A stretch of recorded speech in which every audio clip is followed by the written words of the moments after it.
नमस्कार मित्रांनो, मेमरी बाईटमध्ये तुमचं पुन्हा एकदा सहस्त्र स्वागत आहे.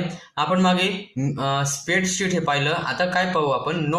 नोट्स कसं करायचं बघा. माय ड्राईव्हमध्ये गेल्यावरती आपल्याला इथं ऑप्शन दिसेल की इथंच ऑप्शन दिसतं आपल्याला, कीप नावाचं ऑप्शन दिसतं. त्या कीप नावाच्या ऑप्शनवरती क्लिक करायचं. तुम्ही एक नवीन इंटरफेस टॅबवर ओपन होणार. ठीक आहे. इथं सुरुवातीलाच तुम्हाला दिसून जाईल की तुम्हाला काय करायचं. इथं फक्त तुम्ही काही पण लिहू शकतात तुम्ही तुमच्या मताप्रमाणे. ठीक आहे. मी आता इतकं लिहितो आणि टायटल पण तुम्ही टाकू शकतात की कॉलेजचं प्रॅक्टिकल आहे, काही पण तुम्ही टायटल टाकू शकतात. ठीक आहे. मी टाकलं प्रॅक्टिकल आणि याच्यामध्ये तुम्ही थीम चेंज करू शकतात, जसे की ही नेक्स्ट. नंतर रिमाइंडर सेट करू शकतात जेणेकरून ती तुम्हाला त्या टायमाला कॉल होईल. ठीक आहे. नंतर तुम्ही ही कोणाला पण सेंड करू शकतात. इथं ईमेल टाकून तुम्ही ती सेंड करू शकतात. नंतर इमेज तुम्ही टाकू शकतात त्याच्यात. नंतर हे अर्चिव्ह करू शकतात. अर्चिव्हमध्ये ते इथे चाललं जातं. नंतर एक बस इतकेच ऑप्शन आपल्याला दिलेत प्रॅक्टिकलमध्ये. आणि नंतर याला सेव्ह हे ऑटोमॅटिक सेव्ह होऊन जातं. ठीक आहे. असं ते नोट्स एकदम लहान आहे. ठीक आहे. नंतर आपलं नेक्स्ट जो होता तो काय की फाईल शेअरिंग. ठीक आहे. File sharing permissions and collaboration features. Okay.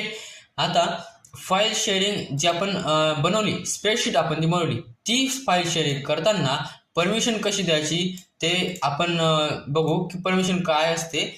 एखाद्याला आपण जर फाईल सेंड करतोय आणि ती जो वाचणार आहे किंवा तो बघणार आहे तो हिला कशी बघेल, तो हिला व्हिजिटर म्हणून बघेल का, तो त्याला एडिट करू शकेल का, त्याला ओनर करू शकेल. म्हणजे असे ते 3 ऑप्शन आपल्याला असतात. त्याच्यापैकी आपण बघा शेअरमध्ये जायचं. सुरुवातीला त्याच्यावरती राईट क्लिक करायचं, शेअरवरती जायचं. शेअरवरती गेल्यावर इथं तुम्ही तुमच्या ग्रुपचं नाव टाकू शकता. मी टाकलं ए.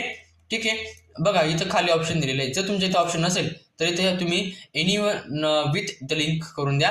नंतर तुम्हाला इथे 3 ऑप्शन दिसतील. व्ह्यूअर पाहिजे, कमेंटेटर पाहिजे का एडिटर पाहिजे. एडिटर म्हणजे एडिट करू शकणारा, कमेंटेटर म्हणजे तो फक्त पाहू शकतो पण म्हणजे कमेंट करतो बा तो, आणि व्ह्यूअर म्हणजे हा फक्त पाहू शकतो. आणि असे 3 ऑप्शन ते असतात. समजा मी इथं कमेंटेटर केलं आणि दुसऱ्याला सेंड केलं तर ते त्याला कमेंटेटर म्हणून दिसेल. इथे सेंड करून द्यायचं. ठीक आहे.